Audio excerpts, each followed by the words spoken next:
This is your WCFW Daily News Roundup for 105.7 CFW in Chippewa Falls and 93.5 The Tap in Eau Claire. For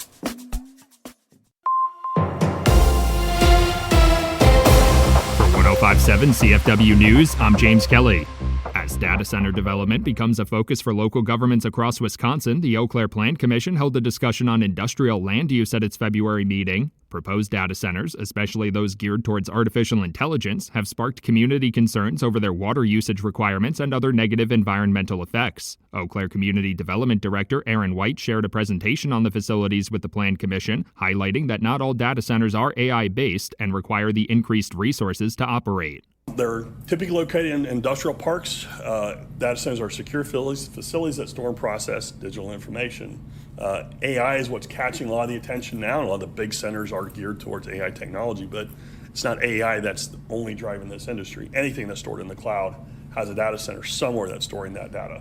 White says Eau Claire does not currently have a data center and has no plan for one in the immediate future, but a controversial data center proposal in nearby Menominee shows private companies are considering the Chippewa Valley as a potential location for them. He also explained why some communities are welcoming data center development. They are highly taxed from a property tax standpoint.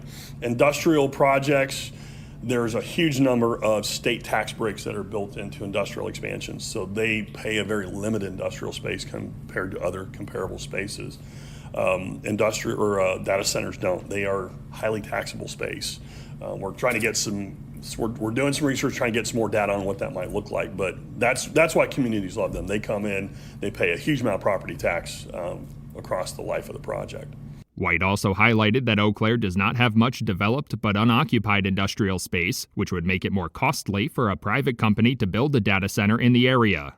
Wisconsin Senator Tammy Baldwin has announced she will co-sponsor legislation seeking to redirect billions of dollars earmarked for immigration and customs enforcement in the One Big Beautiful Bill to local law enforcement agencies. According to a press release, the Public Safety Act would redirect nearly $75 billion in funding to help hire and train around 200,000 local police officers around the country. The legislation was originally proposed by Democratic Senator Catherine Cortez Masto from New Mexico. Of that nearly $75 billion, $45 billion would be reallocated to the Burn JAG program to fund support training, crime victim assistance programs, and crime prevention. Nearly $30 billion would be reallocated to the COPS hiring program. In the press release, Senator Baldwin says it's clear that President Donald Trump's ICE is out of control and the influx of masked, armed, and untrained agents is making communities less safe. She says ICE doesn't need a blank check and the funding should be used to double down on investing in local police to ensure safety.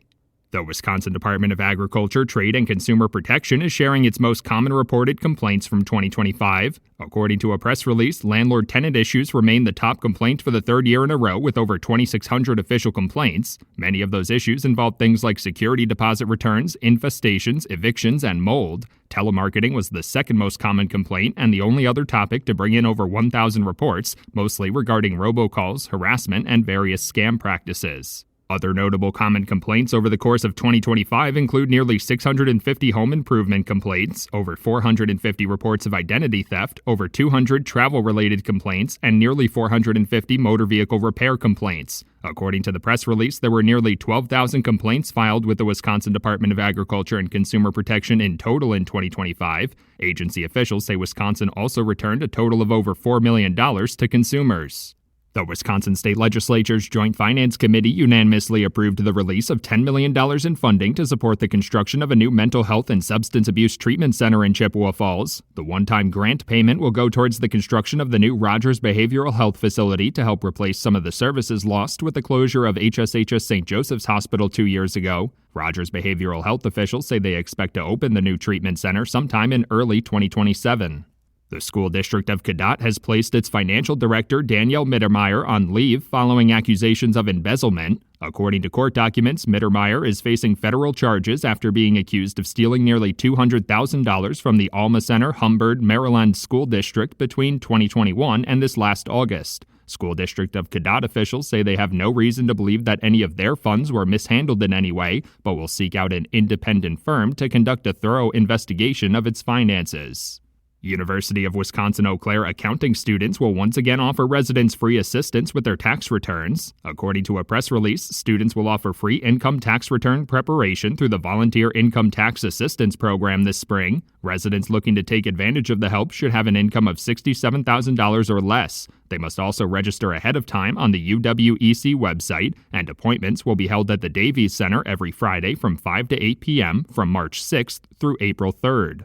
The Eau Claire Community Foundation is accepting proposals for funding through its Physicians Community Impact Fund. The program provides grant funding to nonprofits seeking to support healthcare services in the Chippewa Valley, focusing on a different aspect of healthcare each year. For 2026, the grant funding will go towards supporting preventative health in the region. Nonprofits can receive grants of up to $15,000 to support those programs this year. Proposals will be accepted through the end of the month, and grants will be awarded in May. For 105.7 CFW News, I'm James Kelly.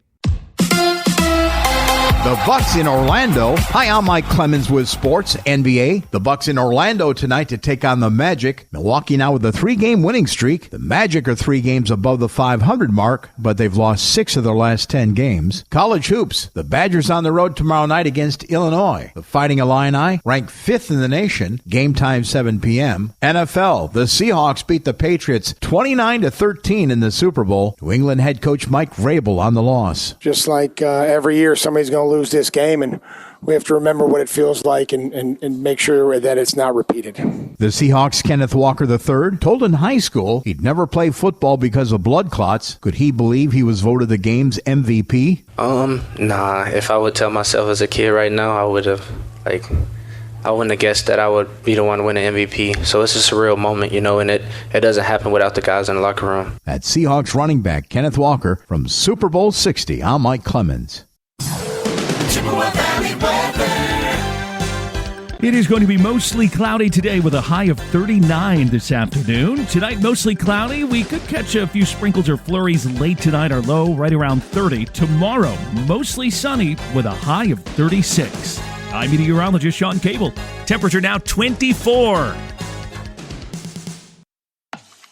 That's your WCFW and the TAP Daily News Roundup from Civic Media. Subscribe to this podcast on Spotify, Apple, or wherever you find your podcasts. Find more news at WCFW.FM or thetap.fm.